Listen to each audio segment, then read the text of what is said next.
du policier Xavier Jugelé. On va revenir sur tous ces éléments, mais d'abord, elle a tiré à boulet rouge précisément sur Emmanuel Macron. Un tour de table avec mes invités sur ce plateau.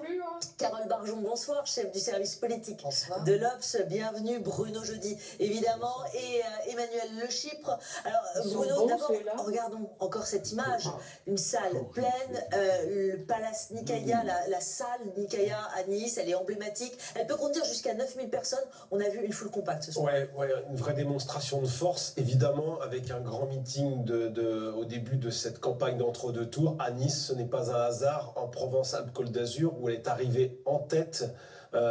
Et évidemment à Nice, où elle est coude à coude au premier tour avec François Fillon. Donc c'est vraiment, elle va chercher les voix évidemment de droite, les voix de François Fillon. Et on sait, dans les enquêtes, on voit qu'une partie non négligeable des électeurs de droite veulent voter pour Marine Le Pen le 7 mai. Et une autre partie est tentée par l'abstention ou ne se prononce pas.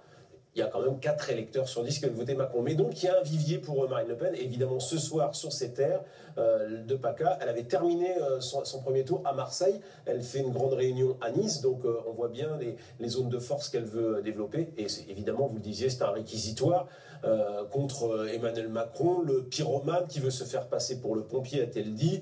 Elle a fustigé, évidemment, l'homme qui ne veut plus de la République française, mais d'un régime oligarchique. On va rejoindre Thierry Arnaud pour BFM TV sur place, avant de vous entendre Carole Barjon. Thierry Arnaud avec Nicolas Planck. Thierry, un peu plus d'1 heure de meeting, une salle comble, une foule impressionnante.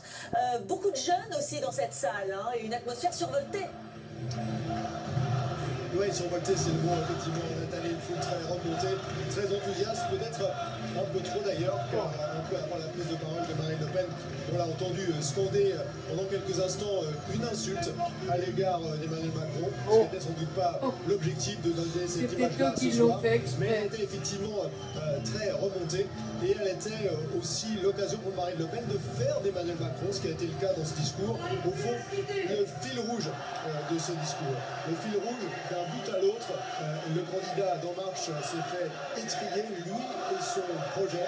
Je vous propose d'écouter cette façon de Marine Le Pen, d'une certaine manière. On fait un parfait résumé. M. Macron est notre antithèse parfaite. Son projet mondialiste, oligarchique, immigrationniste, individualiste et ultra-européiste va à l'exact inverse du nôtre. C'est pourquoi, mes chers compatriotes, le choix dans cette élection est clair. Et c'est formidable. Et c'est enthousiasmant. Et cela explique l'ambiance joyeuse qui caractérise cet entre-deux tours. On sent qu'il s'est passé quelque chose dans le pays, qu'une énergie s'est enfin libérée et que la machine à briser les rêves s'est enrayée.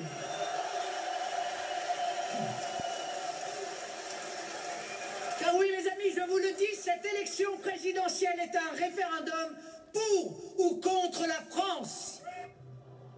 Et Thierry, effectivement, Marine Le Pen, elle a chargé son adversaire dès les toutes premières minutes de sa prise de parole, là, en définitive. Oui, effectivement, elle a été la cible d'un bout à l'autre, et vous venez d'entendre les termes qu'elle utilise. La France de Macron n'est plus la France, ce n'est plus une nation, mais un terrain vague.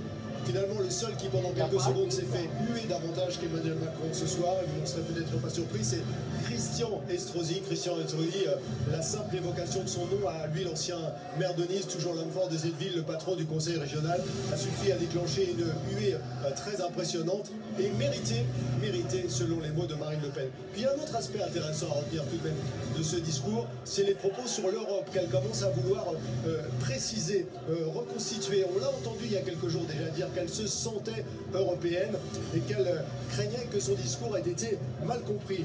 Elle a voulu dire, j'ai entendu les craintes qui ont été exprimées ce soir, que sa démarche était, je cite, constructive, rappeler qu'il s'agissait de négocier avec l'Europe, que cette négociation, en fonction des résultats qui étaient obtenus, aboutirait à un référendum et que les Français décideraient. Bref, ce que Marine Le Pen cherche à expliquer, c'est qu'elle n'obligera pas les Français à sortir de l'Europe et de l'euro sans leur consentement.